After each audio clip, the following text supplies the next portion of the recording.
If we have a case where all the things we've done have still left the lingering of a torticollis, even though it may have had improvement, sometimes Now you could imagine, if I forced you to walk around like this all day, it would probably be really uncomfortable. You'd probably get irritated, you probably wouldn't be able to adapt to stress very well, you probably would cry a lot.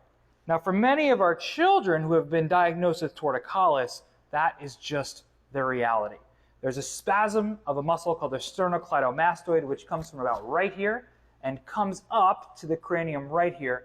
And that muscle, for many different reasons, has come into spasm and locked the head into this position.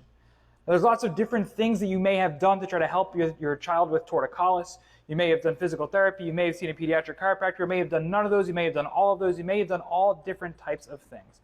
Now, for many different reasons, there can be specific distortion patterns of the actual cranium that can cause this torticollis to be unresolved, but sometimes is missed by other providers.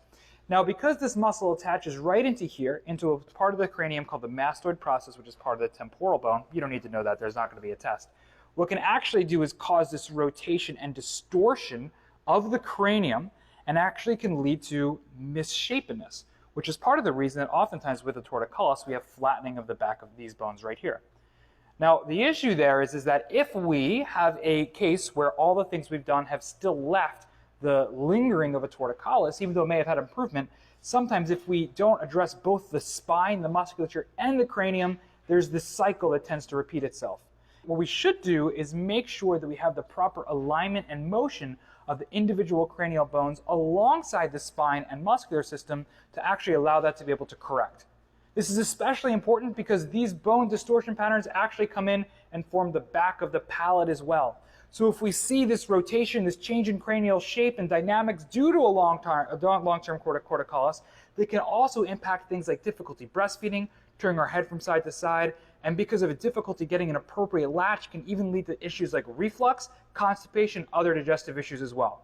Now I'm here to tell you a little bit of a secret that no one wants you to know. It's that oftentimes these challenges we're told that kids will grow out of, and as somebody who works with children every day, I can let you know firsthand that kids don't really grow out of these issues. What they do is they grow into different ones.